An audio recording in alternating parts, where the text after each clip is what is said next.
Everything is personal right here. Everything is personal right here. Ladies and gentlemen, boys and girls, welcome to another episode of Everything is Personal. And our guest today is Jill Schulman. How you doing, Jill? I'm fantastic. I'm so happy to be here. Yeah, well, you're in Hawaii. Of course, you're fantastic. I am. I'm dialing in from Hawaii. So I'm going to be great. I'm in Kauai and I'm like looking out my window and I can see the beautiful ocean and palm trees. So yeah, I'm pretty awesome today. All right. I'm glad I got you in awesome mode. Not that you're not other than today, but extra awesome, let's say.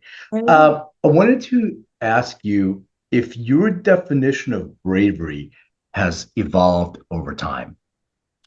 Oh my God, yeah, totally. I mean, I think when I was young in my career, like when I started my career as a United States Marine, I just thought bravery was about physical bravery. So, I think my definition of bravery was very narrow. It's about like, running toward danger and doing, crazy things. So that, I mean, that is brave. I mean, our first responders, Navy SEALs, Marine, anyone who's serving our country are brave souls. But my definition has changed because I realized bravery is much greater than just physical bravery. Bravery is defined as being scared and doing it anyway, right? And so it's whatever you're scared of. So it could be physical, but it could be I'm scared to stand up in front of a group and speak. It could be I'm scared of uh, applying for the promotion to leader because I don't know if I'm going to get it. I might be scared of sharing my idea. I might be scared of opening up, Yeah. asking for help and being vulnerable. So yeah, my definition of bravery has really changed. Once I like started studying it, I realized it was so much bigger than what most people think, right? People just think of a warrior, right? Brave, but it's much more than that. Yeah, Mhm. it's so interesting you say that. There's a couple examples I want to bring up. Like, so my daughter was little. She was so afraid of roller coasters. We were going to Universal in LA, and there was this ride, and she was literally shaking. And I told her the same thing. I said, you know what? I said, do it anyway. And if you come out the other side and you don't want to do this anymore, cool. But you've been able to overcome, you stretch yourself, Mhm. something that's a little uncomfortable. And then she went up on the ride like 10 more times after that. But this is a pattern that happens all the time. Mm, yeah. I mean, just that little example too. And then how did she feel when she was done with it? Like she came She, out. yeah, she had a sense of achievement. She was happy. She was able to overcome something. Like Huh? you said something really, I want to emphasize. A lot of these things are in our heads. We set up these barriers for ourselves Mhm. and being able to overcome, and sometimes we forget. So you talked about like public speaking or something like that. So I wanted to ask you, is it important for us to have uh, to exercise these things? Mhm. Like you Yeah. you do one and then you can write it down or something, and you can come back to it as you're having something else that makes you feel uncomfortable.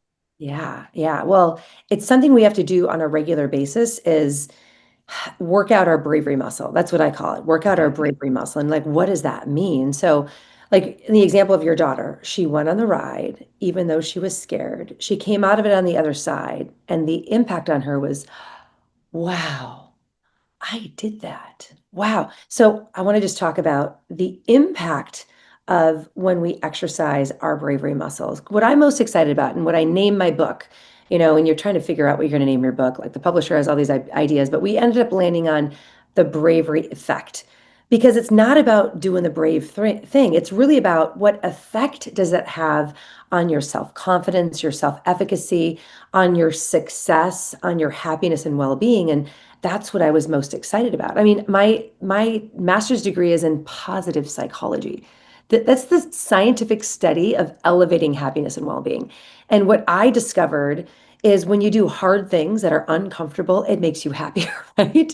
So yeah, it's one of those things. And if someone's really timid and they really are challenged in the beginning, you have to start out small. Like, don't say, I'm going to climb Mount Everest tomorrow, and then you just fly out and do it. Like, that is too big of a leap in that moment. But you start off with like something small. Like, I'm going to go and do a really challenging hike near my house, and then I'm going to do something bigger and bigger. But when you do that, when you when you do something scared, it starts exercising parts of our brain. And then I can get into the neurology. There's the ACC in the back of our brain, there's our prefrontal cortex, and these are the parts of our brain that get activated, and we start working out those muscles. And just kind of like, if we want to get strong biceps, we're going to go in the gym and we're going to pick up something heavy. It's going to hurt, it's going to be uncomfortable, we're going to be a little sore, but then we're going to be stronger. The same thing happens in our brains. Like it's so fascinating how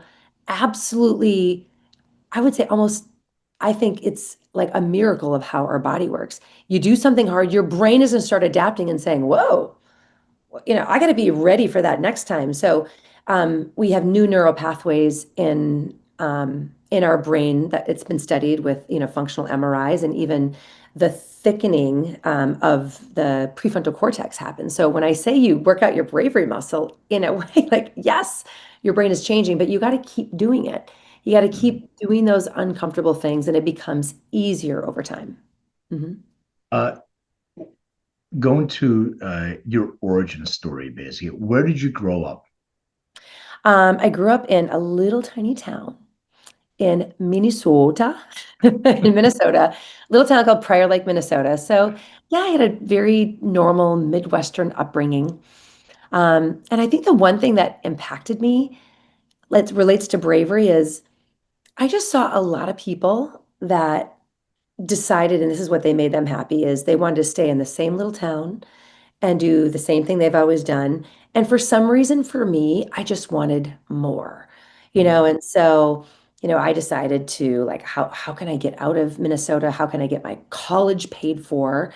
So I applied. At first, I wanted to go to one of the academies, mm. and then I wanted to have a little more fun in college. So I decided I applied for an ROTC scholarship, a naval ROTC marine option. Um, and I ended up getting it, which was my ticket. Like, and that was my first real, I think, brave move. Getting on a plane from my comfortable little town of Prior Lake, Minnesota, flying into San Diego to report into all of basically the Marine unit of ROTC to start training. That was brave. And it wasn't For sure. pretty. It wasn't pretty. I have a lot of stories on how hard and how I almost quit because it was not pretty. But obviously, Do you have siblings? I have an older brother. Yep. Mhm. Were your parents were together, or Yeah, my parents were together, but it was my senior year of high school that my parents split up and uh, got divorced. Yeah. Yeah. So I think it's one of so those things where they kind of wait, or my mom was kind of waiting until you get out, and could you feel that, like growing up? Could you feel that there was some sort of relationship tension between your parents? no, no, I didn't see any tension, but what No. I saw is a complete lack of engagement. It's kind of Mm, like my dad did his thing, my mom did her thing. There was no fighting really. But it's no. like I never saw, like, what does a real loving relationship look like, so but it was a shock. I mean, Uh, we're totally going in a different direction here, and I have no idea what I'm talking about here. I'm just telling you my story. yeah. It was such a shock. I think if your parents are always fighting, then it kind of makes sense. But when your parents are just kind of like just coexisting, it rocked my world. It shocked me, and it was hard, especially because that bomb was dropped, and then I was going off to college, and then it was more of my mom decided to leave my dad, right? And then my dad was so broken, and then I was leaving, so it was tough. It's interesting because, like, I'm divorced, and I talked to my daughter about this. She's going to be 21, so she's an adult already. And it's interesting because people say we want to stay together for the kids, but there's a certain energy that kids pick up on, that something is not right, and you're setting an example of a relationship that Yes. you set forth for them to follow in the future. So as you said, Jill, fighting, okay, well, if it's acceptable in your house, then it's okay, because it was acceptable in my house. Mhm. And yelling and all that stuff, I didn't know any better Mhm. in my relationship. I probably should have, but there's things to work on. So, I mean, I just wonder how you said it was a shock, but if you kind of go back and you think through that, how did it affect your upbringing in terms of developing relationships with other people as well? Yeah. I mean, I think for me, I think so the model of what I saw was it a great example of what I didn't want, right? Mm, So you always learn from things. Like, I have the utmost respect for my mom and dad. I'm super close to them. I love them dearly. But I think their professions, I'm going to talk about two things. Their professional example that helped me learn on what I didn't want, and then also their relationship example. So my mom and dad both had a job that they went to for the paycheck. They went, they wanted to they dreaded going to work. They did it because they had to. And that was the example where I'm like, I don't want that. Like, I want a job where I'm connected to the purpose, and that's what made me, pursue the military career first. And then every career decision I've had, it's something I love doing, and I feel so lucky. I am so passionate about what I do, and I that was an absolute thing that I learned from my parents because I didn't want an unfulfilling career, right? Because you spend half of your waking life working, might as well find something that isn't always easy, but you're least passionate about. And then also on the relationship side, I think after my mom left my dad, then then I look back and realize, like, yeah, I just didn't see affection. They didn't have any of the same hobbies. They just kind of coexisted. And I'm like, I don't want that. And then my poor husband, I think the lesson that I learned is my mom had shared she had been unhappy for many years, mm, but didn't say anything. Because she thought harmony was more important than truth. Now, here's what I say to my poor husband, because if anything is bothering me, I speak up because my example from my mom was she never communicated that she was unhappy. So now I probably have gone a little overboard and I probably drive my husband crazy because if there's any little thing bothering me, I like bring it up. And sometimes he's sure. like, gosh, do we have to have a discussion about everything? But I think it's my upbringing that made me think of like, no, like the right thing to do is say something like, this is really bothering me. We need to talk about it. So I probably need to back off a little, but I learned that. And I mean, at least I took something good out of it. Yeah, no, I agree with you. And I had the same conversation. Part of it is like old school because I talked to my parents. And I'm like, why did you stay together? My mom's like, at some point I just settled. Like I knew this was Yeah. going to be, and they're married for almost 60 years. So it's been a while, but coexistence is really interesting. Did anybody in your family were they in the military as well? I did have my grandfather was a Marine. Okay. Um, But I don't know that it didn't really influence me because Mm, he fought in the Battle of Tarawa in World War II. mm, So, I mean, he was a hero. He survived, but he never, ever, ever talked about it. I mean, some vets, I mean, the Battle of Tarawa was one of the bloodiest battles in the Marine Corps.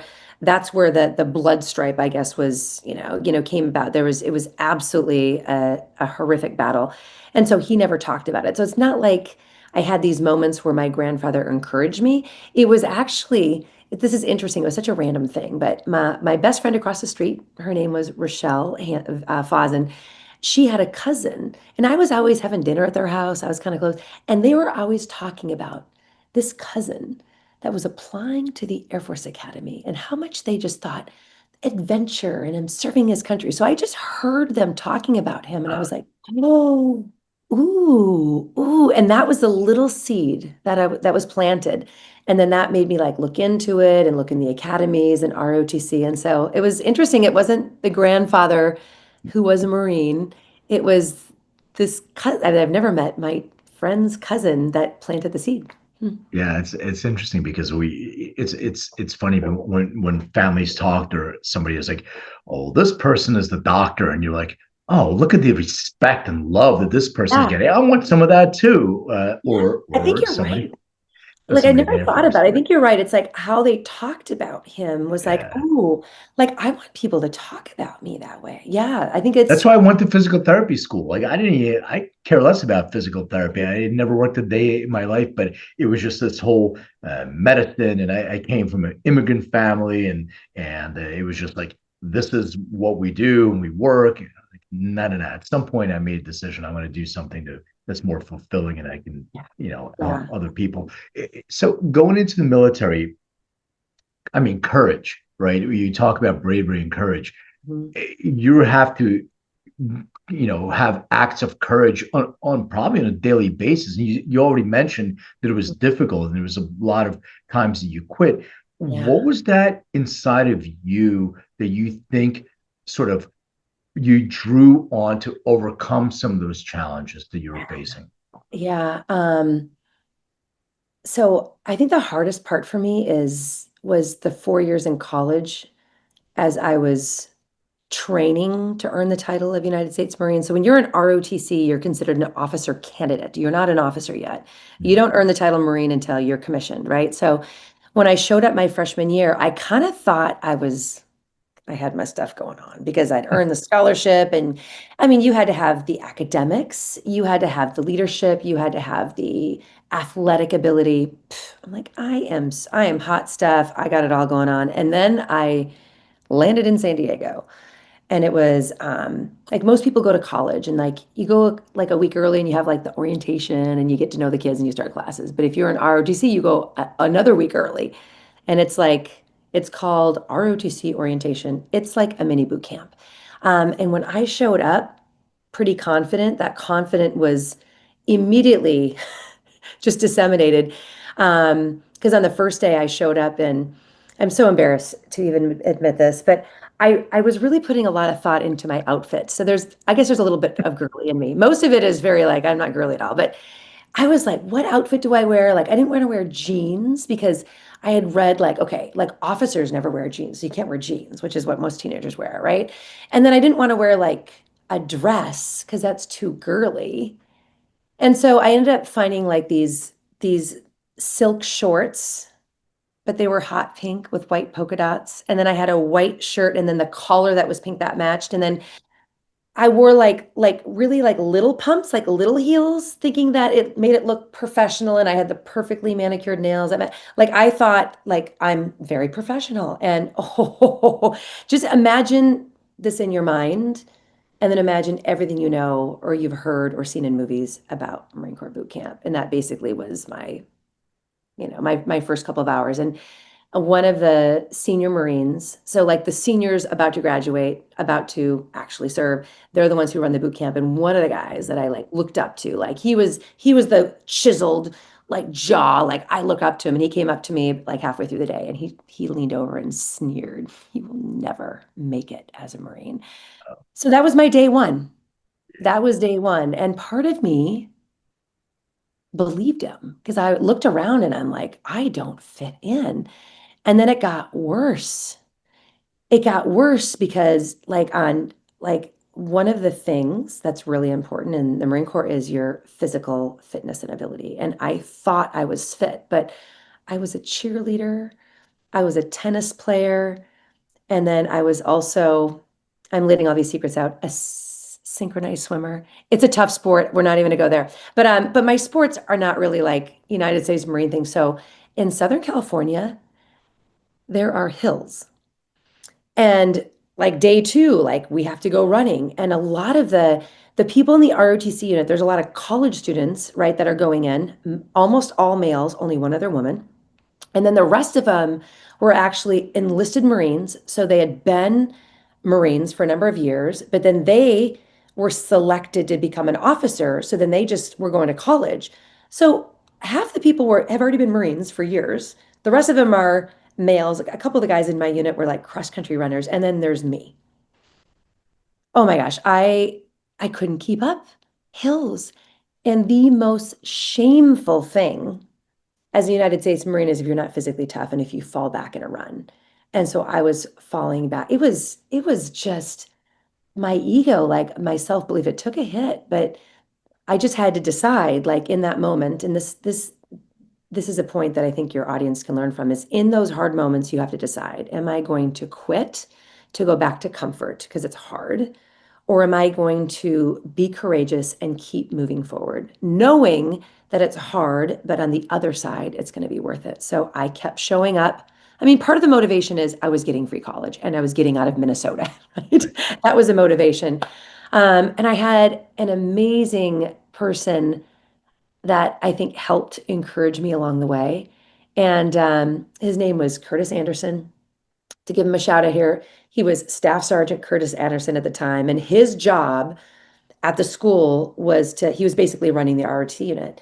And when I'd be like really down, he'd be like, you know what? You're going to get there. He'd be like, just keep going, just keep trying. Like, and that encouragement like really helped me. And I kept going and I kept going. And it took years, like literally years before I finally became very physically strong. And by the end of it, like by the time I went to officer candidate school, so between junior, senior year, like every summer, if you're in ROTC, you don't just go home. You actually go on active duty and you have to do things. But between junior and senior year, you got to go to officer candidate school. And that is, if you can't pass that, you're washed out. You can't become a Marine. So I went there, and by that time I was firing on all cylinders. I was confident. I was very strong. And I ended up graduating officer candidate school and coming back to my unit as the top finisher, outperforming every one of those other Marines that I looked pitiful for in the beginning. So, and that's probably one of my proudest accomplishments is my performance at officer candidate school, because it's such a comeback story, because I was such a pitiful person at the beginning. It sounds like a female David Goggins type of a story. I love Yeah. that kind of I thing. met Goggins once too, but like I'm not nearly as brave or as much of a badass as David Goggins. Well, Like, I'm noticing a pattern. Tell me if I'm off, but there has to be a sense of purpose, something mhm. that's driving Yes. you beyond yourself. And then also, I think it's helpful to have somebody that is in your ear that's encouraging, or people that are encouraging when you're down. So having a tribe around you, or at least one person, is that part of the formula? Yes, it is. And the evidence supports it. So I'm like, you're getting it. Yes, exactly. So one of the things, and this even comes from Angela Duckworth, who wrote a book called Grit. What she says is you're not going to be gritty and be able to get through things the long term, passion, perseverance in order to achieve a long term goal. Like there's no way you're going to be able to persevere unless it's a self concordant or a intrinsically motivated goal, like something that matters to you, purposeful. So yes, I had the mattering. I mean, becoming a Marine was something I really wanted to earn, and I wanted that career, and I didn't want to go back to Minnesota. Like I felt like going back would be, me, like failing for me for what my goals are, Right. right? And there's so many people that have chosen to stay in Prior Lake, Minnesota, and they're super successful and happy. So I don't Mhm. want to judge anyone there. But then you're also right. So when it comes to becoming brave, what I teach in my book and to my audiences are one is we need to focus on our mindset. So it's from cognitive psychology. We have to believe that it's possible, right? And so that's where the belief that I'm not there yet, but if I keep working, I can do it. And then also realizing that the path is going to be hard, and the stress and the challenges are good things that make you stronger. So I do a lot of on cognitive psychology, and then we talk about behavioral psychology, which is like, we teach people like when you don't feel like it, that's the more important time for you to get up and do it. When you're scared, you move toward what you fear. You don't run away. So we talk about, evidence-based things to be able to do that. But then what you're talking about is the people around you to encourage you. So yes, the first two aspects are trying to get people to be motivated and brave within them. But we don't have to work so hard when we can surround ourselves with people, or a couple people, a brave tribe that can encourage you. And I love that you use that word. Encourage means actually to put courage in you, right? Who are the people that are not going to say, "Oh, why are you trying so hard? Like just quit the ROTC and go back home." No, no, no. You don't want to surround yourself with those people. You want to surround yourself with the people that are going to say, "Keep going." They're going to challenge you to keep going. They're going to call forth your best. So yeah. So think of internal motivation as mindset, and then the behavioral, like psychology that we're talking about. But then if you create an environment around yourself by making sure that the people that you surround yourself with are people who do hard things or will encourage you, that drastically improves the chances of you succeeding. I Yeah. mean, such a great example and a great way to describe, because it being an entrepreneur is hard, and by you taking everything that you've learned, as an officer, and being able to bring that into the boardroom. And I'm not equating the two. I'm not saying it's the battlefield. It's not a life or death, but the mindset has to be there. And also, it's this tribe. And so many people tell you along the way that, hey, maybe get a job, you're struggling, you maxed out all your credit cards. I'm talking about myself, and going through different entrepreneurial journeys. And you have to be brave enough also to cut those people out of your life, even if it's people who are related to you. I'm Mhm. not saying cut them out of your life. I'm just talking about me maybe getting some arm length distance between them. That would be important. But I also wanted to ask you part of this as a question. Do you feel bravery is innate or it can be learned? The quick answer is bravery is a muscle anyone can build, right? So anyone can become brave. Now, I was just having a recent conversation a week and a half ago with Dr. Marty Seligman. He's the father of positive psychology. He's at Penn. And I was having a conversation with him and talking about book number two. Like book number one's going to be out at the end of August, but I'm already thinking about starting book number two. And I'm kind of brainstorming with him, and he kind of challenged me and he goes, I think bravery is something you inherit. And we were talking about it, and I'm like, I got to go back and do my research. So I just took a deep dive in this. So physical bravery is about 35%, something that you can,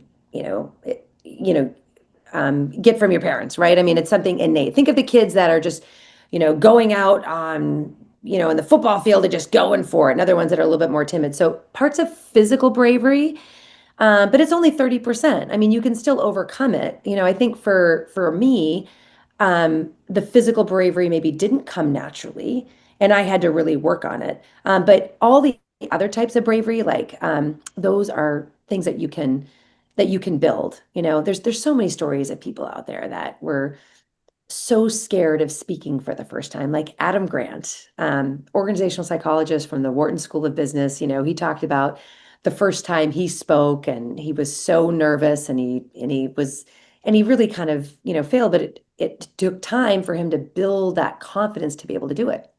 So bravery is a muscle that you can build. Anyone can build it. It just takes work, and it's like a muscle, as we said before. You can't go into the gym and want to become buff, and you lift one time the hardest weights, and you can't do it, and then you go like, "What? I'm not strong. I don't have big muscles."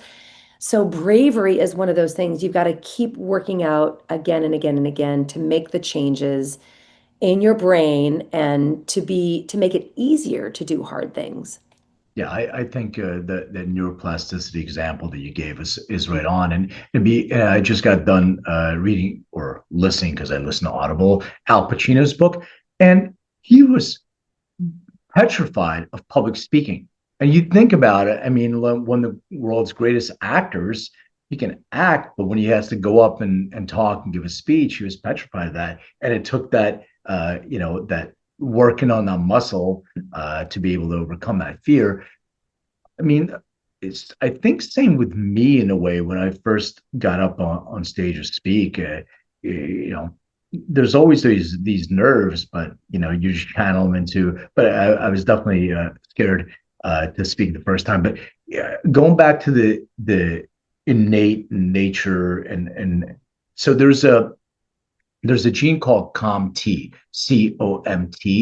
That gene they call it the warrior gene, and it's interesting because I did a lot of work with athletes and veterans, and there's a genetic pattern that seems to come up where I had a conversation with this offensive lineman, and he's like, when 300-pound linemen are running at me trying to kill me full speed, everything's calm. I'm calm. I'm doing my job. I'm not stressed. I'm just responding to the situation because I trained and I feel good. When I'm home and the birds are chirping, the sun, it gives me anxiety. Like I don't feel myself. And a lot of veterans come back from from battle or from being overseas or deployed, and they come back with some of that, and it's partially associated with PTSD as well. But it's that innate bravery that you just mentioned. There is a genetic component. There are some that are, but even if you don't have that genetic component, you're able to overcome some of those by exercise. Wanted to talk to you about. You talked about developing a I think it's a courageous mindset, right? Mhm. What are the components that make Yeah. up a courageous mindset? So mindset, and now I'm calling it like warrior mindset. I mean, you were just talking about warrior genes, so I've been Yeah, calling it like warrior mindset. perfect. But so there's four things that I teach there, and these are all like learnable, practicable, evidence-based tools that you can use. So I'll just go at a high level. The first is talking about growth mindset from Carol Dweck from Stanford, which is just a belief that um, that any trait or skill is not fixed. You're not born that you're just not a good swimmer or you're not a good musician or you're bad at math, right? I mean, that believes that there's nothing I can do about it. Versus in helping people realize the growth mindset with hard work and effort, I can change my level of skill in any area of life. And so if people believe that it's possible, right, then they're going to take the action, right? So growth mindset is the first thing that I usually teach. And then also we go into the stress is enhancing mindset. So this is research by Aaliyah Crum and colleagues, also Kelly McGonigal. These are psychologists. Again, Crum is from Stanford, Kelly McGonigal, I can't remember where she's from. But what they found is if people think that stress and challenges are bad for them, then stress and challenges will be bad for them. Yeah. But if you believe that stress is your body preparing itself to perform at its best when there's something important, and it's a good thing, then you have a positive stress response, not only psychologically, but also physiologically. Like literally your blood pressure rate goes up if you think stress is bad. If you think stress is good, then the inside of your vasculature, the lumen stays relaxing. The blood pressure doesn't go up. And if you just think about that, like wow. So you can change people's mindset on stress to make them better at responding to stress. And I think this is so important and everyone should learn this because guess what in life? There's going to be stress. There's going to be challenges and adversity. So we might as well develop the right mindset to be the most resilient around stress. So that's the second thing I teach. Third thing that I teach is just around positive emotions. Some people think that I will be happy if I accomplish a goal, but we talk about how that's the happiness equation that's actually backwards. You have to generate positive emotions as you're doing the hard thing, right? And then I use the example in the Marine Corps. Also they say this in the Navy SEALs, we always say embrace the suck, right? And so like literally like when you're going through hard things, just, how can you generate positive emotions in order to be the fuel that gets you through the hard times? And a lot of people think that emotions just happen to them and there's nothing they can do about their emotions. Now, I don't want to get into too much detail here. Like when emotions happen, we need to acknowledge the emotions that we're feeling and name them and be curious about them. But if we just stop there and we say, I'm a victim of my emotions and I'm just in a bad mood and I'm just going to have a horrible day, like you can do that. But that is a victim mentality. I'd say, okay, what emotion am I feeling? Let me be curious why it is. And I go, huh, interesting. Then you ask yourself this, what emotion do I want to be experiencing today to best serve myself and accomplishing my goals, best serve my team, the family that lives with me, and then decide you can generate those positive emotions. And it's absolutely possible. Barbara Fredrickson's book on positivity, like amazing. So that's the third thing that I teach. And then the fourth thing I teach is the chatter in our mind, talk about self-talk, and I just teach people to monitor it. Like, what is it that you're saying to yourself? Because it matters, right? If you're always saying like, I'm a loser, I'll never be able to do this, I suck, like, is that helpful? Like, and if what you're telling yourself is not helpful, it's not easy to do this, but we can shift our self-talk. So instead of listening to the horrible things that our inner critic is saying, we need to turn down the volume on that. And the way that we can is we can drown it out by talking to ourselves. So teaching them strategies to change their self-talk. So those are the four things I do on the cognitive side. So when you say, talk to yourself in a different way, like, first of all, I love those examples. And I always tell people, are you going to talk to the person you love the most? Are you going to talk to your best friend in this way? Why are you talking to yourself in this way? But when you're in a moment, you're caught in this moment. So Mm. do you catch yourself having that negative talk and then counter that with positive talk? And I, part of this question is it okay to lie to yourself? And what I mean by No, that no, is, I'm so glad you said that. I'm so glad you said it. I literally wrote right here, I just wrote the word truth. Truth, right, And then right. you said that. So yeah. So let me just address, I know exactly where you're going. So especially me as the former Marine, like even though I studied positive psychology, I am not happyology, Pollyanna, rainbows and unicorns. No, no, no, no. So when something bad happens, right? Like let's say we go for something and we make an early mistake. And we start telling ourselves like, I suck, I can never do this, I'm a loser. So what I teach my audiences, and I learned this from Marty Seligman, who wrote a book called Learned Optimism. He says you need to talk to yourself like you talk to a loved one, but you need to bring truth. You need to bring the truth forward. If I say like I could never do that, I'm a loser, it's never going to change, it's going to ruin everything, like that's absolutely not the truth. Like what would you tell a loved one? You would say, okay, this is a setback. What can you learn from it? Right? This is isolated. This is one time. So it's getting from a pessimistic mindset to an optimistic mindset, but also rooted in reality. So we have to acknowledge the reality. What just happened really sucks and it's a big setback. So, and we can feel that negative emotion. But then we can decide, okay, what is the truth of it? It is isolated. It is not forever. So it's one event. It's not ruining everything, and it's not all me. So what can I control? So it's just moving into pessimism. Like it ruins everything because when people are pessimistic and they stay there, then what does it do to their behavior? Oh, this ruins everything. There's nothing I can do. Well, then they don't take action. So when I say kind of argue with yourself, I want you to bring truth to what's going on. It didn't ruin everything, it ruined one thing, and it's a setback, right? And saying that I can never do this is simply not the truth. It's a choice that I can make, and I can make a decision right now. So, yeah, so what I teach is I want you to shine truth to the lies that this little critic is saying to yourself, right? Just so that you can take that next step forward. But being overly optimistic, like you are wonderful, you are the best, like I don't, yeah, I'm not a fan of that. I just we have to speak truth to ourselves because a lot of Yeah. times it's the stories and the lies that are keeping us small.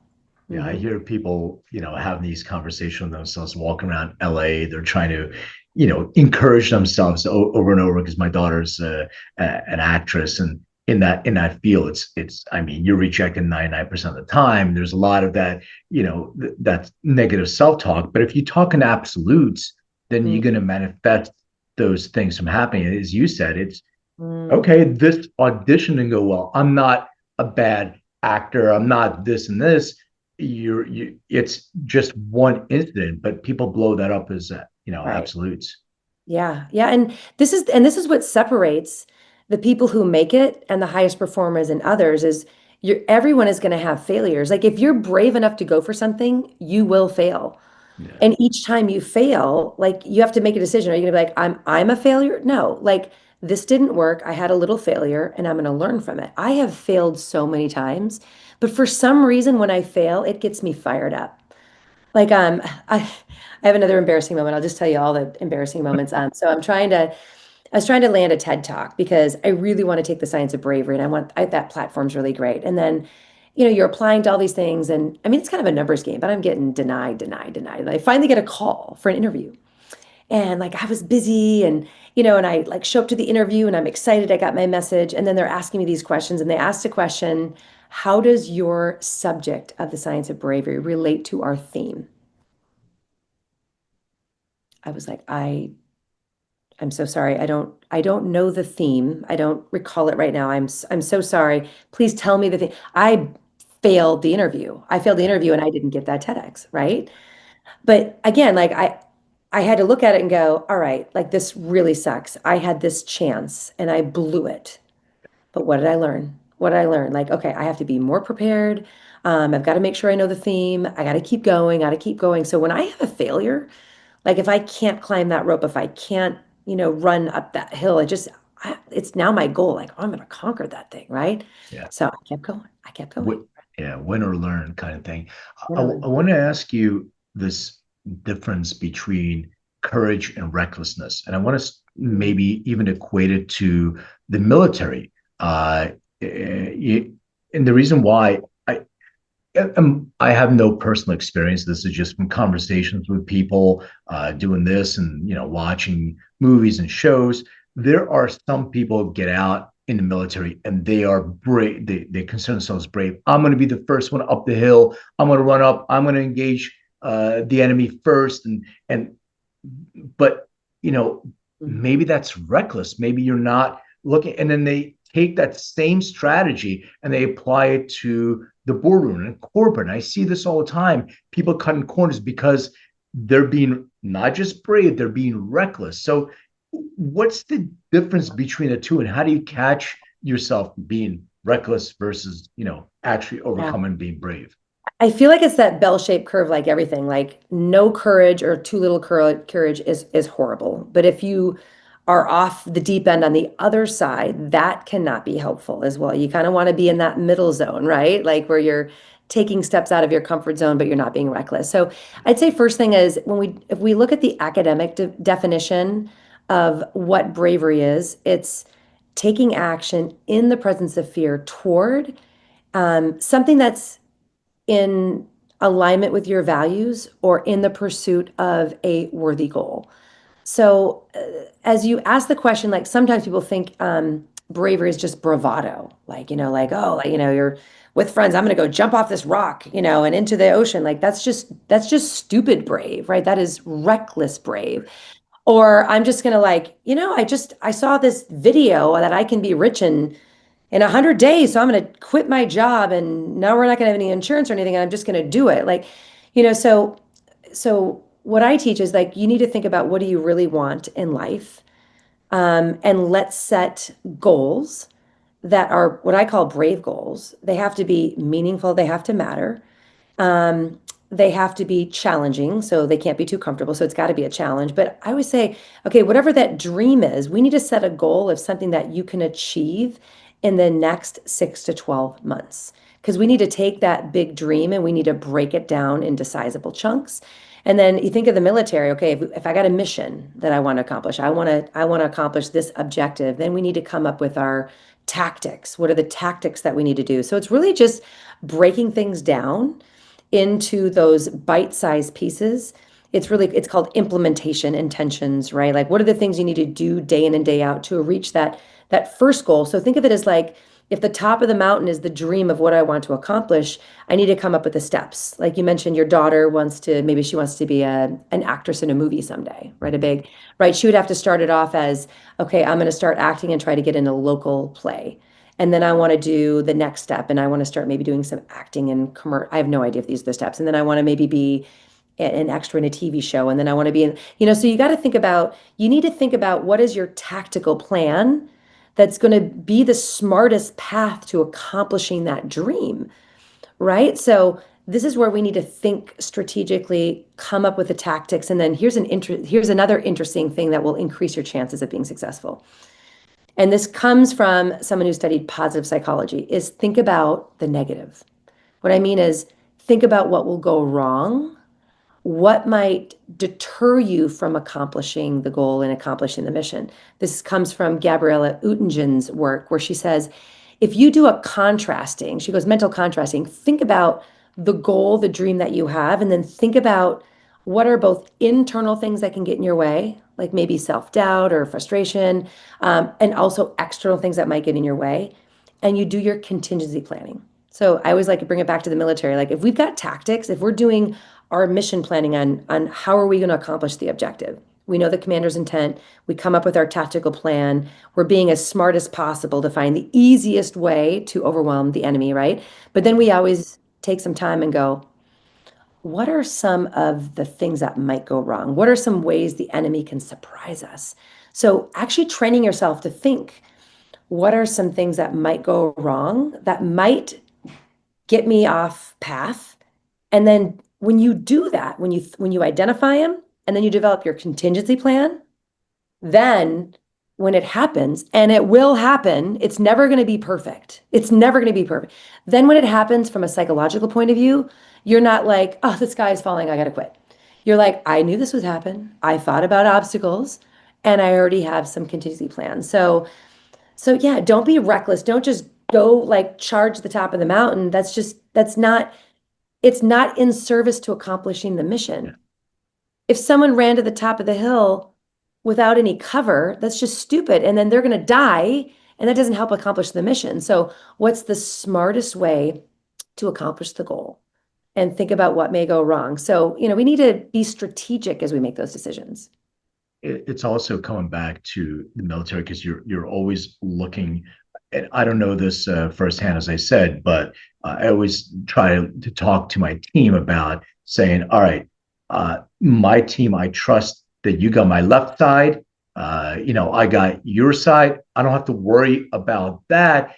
And sort of equating that to parenthood because like I took risks that are risks that I would think about three times now. So does bravery and that fear and leadership, does that change with parenthood or should it? You know, we always need to be brave, but we can take more risk when we're young and single. Yeah. This is where you've got to make those decisions, right? If you are the only one working supporting your family, you've got to decide with your partner like what type of risks you want to take in that moment, right? If there's two people that are working and one person takes a risk to be an entrepreneur, then that you mitigate the risk. So I think it's that personal decision. And one thing about bravery, it's always very personal, right?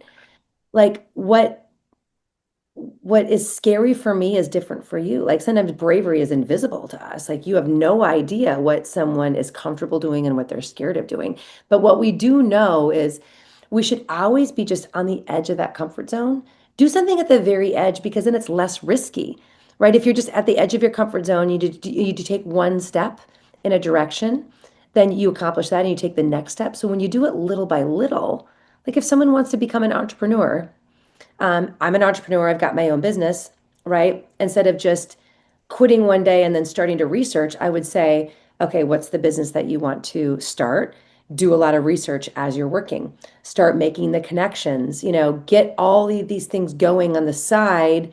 And then when you make the jump, you've already done a lot of that groundwork. That is a way to mitigate that risk, even though there's always going to be still some fear and some risk. For sure. We talk a lot about physical bravery and physical act, but having a conversation, you brought this up as well when you wrote down truth. It's very difficult to have brave conversations with people. Mm. I remember having to have a conversation with an employee about hygiene because everybody was complaining Done it about too.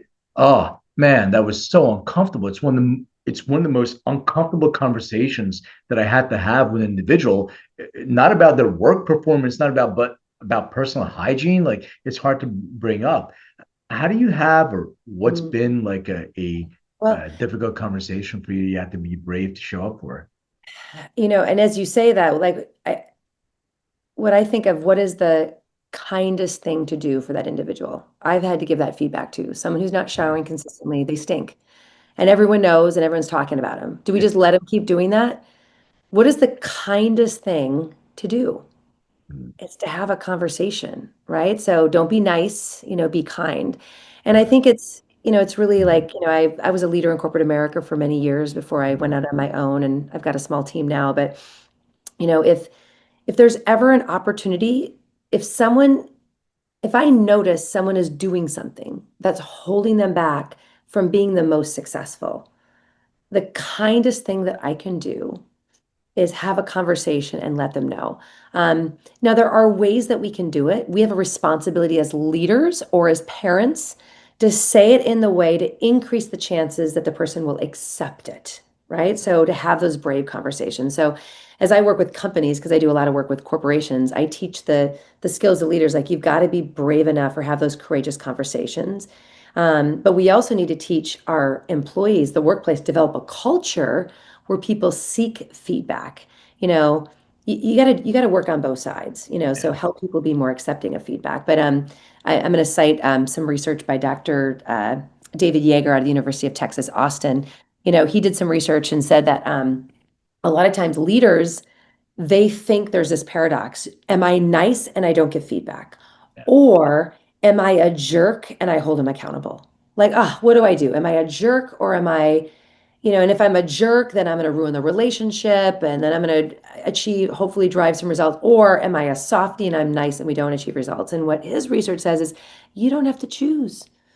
The best thing is to, he calls it in his book, he calls it like the mentor. Like think of yourself as the mentor. But he says if you just simply open your feedback with some type of like, I care about you and your success, and I see so much potential. So I want to give you some feedback so that you can reach that potential. Can I share something? So as I work with corporations, I always teach leaders, I'm like, I want you to give the purpose of your feedback before you give the feedback. And according to his research, there's a 40% increase in the likelihood of the person listening and taking action on the feedback. So we've got a responsibility to be brave, but at the same time, say it in a way where it's going to land better. And so, and when a lot of these things too is when if you've never done something before, you're scared of the unknown. Like, I don't know how to have this conversation because this person stinks and they need a shower. Like, how do I do it? Or how do I give feedback to this person because they're not doing it right? But when you practice the skill, so I teach people like, here's how you give feedback in a way, and we practice and practice and practice, and they get more comfortable with it. So we're usually just uncomfortable and scared of the unknown. And we become braver and have more courage when it's like, oh, I can do that. So you just got to train for it. Just train for it. So if you're scared of having difficult conversations, don't run the other way and avoid it. You got to walk toward it. And it's not going to be easy, but you just keep working at it, working out that part of your bravery muscle, and then it becomes easy. Yeah, and be truthful to yourself. I mean, it's great advice. Be truthful to yourself because I read so many books on leadership, and people have different personalities. And I was talking to somebody like, you should be more like this. They're an asshole. They're tough, like Steve Jobs or somebody. That's not innate to me. That's not my personality. So I have to be able to know myself and have some of that emotional intelligence Yeah. showing up. I think it's extremely important. Um, Yeah. Can I add something to that? yeah, yeah, yeah, for sure. So I love that. And it's pretty much what my company's been doing for the last, 12 years is leadership development. And Mhm. and what I would say to people like everyone has different personalities and styles, but leadership isn't about you. Yeah. It's what do you need to do in the best service to the people you lead? Your job is to best serve your people so they can succeed and win. So, like, I'm a hothead. I would fly off the handle. I would want to yell, but I could say that's just my style. Deal with it. I'm just, Yeah. I used to be a Marine. This is the way I'm just going to yell at you and demean you. Like, so that, because I'm one of those Do some D's. push-ups. Yeah, do some push-ups. So, but I can't think of like that's just me. Is that the best way to serve my team? No, I had to learn to say it in a different way, right? I had to learn to do a lot more praise. On the opposite side, someone would be like, "Well, I just don't want to give feedback. It's not my style." I'm like, I don't really care if it's your style or not. What's the best thing to serve your people? And to serve the mission of this company, you've got to do it. So, like, I don't really care about what you're comfortable doing. The job of leadership is to do this effectively. So we all have to try and get out of our comfort zone and do the right thing. Yeah. Sorry, So important. I am so glad you said that because I want everybody to really, really resonate and hear this. You are, as a leader in a company, C-suite, whatever you are, or in your life, in your family, you're in service. You are in service of those people. And that's where I think, get it wrong. We feel being an executive that people are working for us, they're there for us, but we are there for them. And if we really recognize that, I think the whole company and families and all that, everybody can be lifted up. So I want to kind of shift focus and ask you a few questions that I ask all my guests that are music related Okay. questions and see if how that Okay. resonates with you. If you remember, what was the very first concert that you attended? It was Prince. It was Prince, Purple Rain in Minnesota, and he's from Minnesota. So Prince Purple Rain, baby. It was Wow. awesome. Uh, I don't even know if you can ever do better than that. But do you remember the last concert that you attended? What's the last concert I just attended? Yeah, I just went to Post Malone. I love, love, love Post Malone. And the thing I've figured out now is I always buy pit tickets because being in the pit and being close is so awesome. I agree. So not only was my last concert Post Malone, because I love Posty so much, but I just kind of went for it and I'm like, let's just try the pit. And it was awesome. I mean, Yeah, I'm always on my feet anyway, so why get a seat? Like, just go down there. So it was amazing. Love him. exactly. All right, another music question. For the next year, you can only listen to 5 albums, and you don't have to name the name of the album. It can be a Post Malone album or something like that. Okay. What will be those five?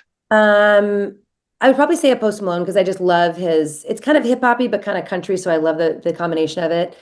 I would definitely say Frank Sinatra. I love Sinatra, and it's something like in the evening I like. I also love just some hairband, like a Bon Jovi, like to kind of get me fired up. So that's another one. Um, I like some music that's a little bit more vibey. So I'd say like a Mazzy Star, going way back to Mazzy Star, and maybe Yeah. Cigarettes After Sex. So those would be the five. Oh, love that. Fade into you as a Yeah, star. exactly. Yeah, Oh, love you it. know it. Yes. Of Oh, I course. I still love it. Love I it. used to Love be a music buyer for Tower Records way back in the day, so it. that's my genre. And I love a Uh, lot of different, and I love different types of music. And one thing I said earlier, how you can generate the emotions to best serve you and your purpose in the moment. Like you can actually use music very intentionally as a way to shift your emotional state. Like if I want to uh, get fired up, if I want to work out, I want to get pumped up, I can do some hair bands, some 80 hair bands. If I want to get into like my calm, if I want to be more serene and get into like my flow of writing, I can put on some like Mazzy Star. So it's just as you mentioned music too, like there's a lot of different things that we can do, but music is just a really easy way of just saying, instead of just saying I'm in a bad mood, I want to listen to like something that's, punk or like or whatever, just like what's the emotional state I want to be in and how can music help me get there? It's powerful. love that. Mhm. All right, so final question. Please describe what your room looked like growing up. Oh my gosh. There was posters everywhere. I was just probably boy crazy, so anyone I thought was cute. I remember Andre Agassi like over all over the walls and like Bon Jovi, any hair band where they were in like the leather pants, the no shirt and just like the big hair. Like, I Yeah, mean, you know, uh, Guns N' Roses, Axl, and Bon Jovi. Like I had just posters plastered everywhere in my room. And then I also had a couple posters of the beach of like waves coming in and palm trees. So maybe that was a little bit of foreshadowing of me there finally you going to go. Southern There you California. go. That was my room. Amazing. Love it. Jill, where can people find the science of bravery? Where can they connect with you, Oh, your training, anything else you want to yeah. share? Thank you so much. So, one thing is just go to my website, and I do have a free bravery assessment that I just launched. So please go on jillschulman.com. So just super easy, Jill Schulman, SCHULMAN.com. And you can take a free bravery assessment. And then you get to know like how are you on the cognitive mindset side, on the behavioral side, and then also on the social psychology side. Because then you'll get some tips on how you can actually elevate one of those three elements to become braver. So you get a free action guide as well. So, and then sign up for my newsletter because if you go on my website, and then also I'm all over all the social platforms because I work in corporate. LinkedIn is where I've got my biggest following, but my marketing team is telling me to be brave. So now I'm pushing out all my content on Facebook and Instagram and like all over the place. And I'm committing to 5 days a week of putting out that little message, that little encouragement to all of you to remind you to do hard things and how it's going to make your life better. So, There you go. for asking. Uh, Great. And my audience, thank you so much for listening. Don't forget to like, subscribe, share, follow, whatever else, and keep those reviews coming. They're great. And thank you for buying my book, Making Cannabis Personal on Amazon or wherever you get books. Joe, I want to thank you so much. I think what you're doing is wonderful. And I really want people to connect with you and get your book, but also really engage with your content because I think it's really important for us to learn how to overcome these self-imposed obstacles that we set for ourselves. So thank you Yeah. so much. And I know I cited a lot of science, but what I did in my book is I wrote it as a parable to make it really accessible. So the bravery effect is the name of the book, but It's really entertaining. So you're just reading a story, but it's a parable. So I hope your audience likes it. I poured my heart and soul into it, and most people say they're a lot braver and they go out and do something more courageous to move toward their goals. So thank you so much. Thanks for having me. I had so much fun chatting. Thank you. Likewise. All right. Take care. Bye. Hey everyone, thank you for watching and listening. And don't forget to hit the subscribe button, share this episode, and hit that bell. Like, comment. I so appreciate that. And check me out on social under Len May or Len May DNA. Find out more on LinkedIn or lenmaycoaching.com. And remember, everything is personal.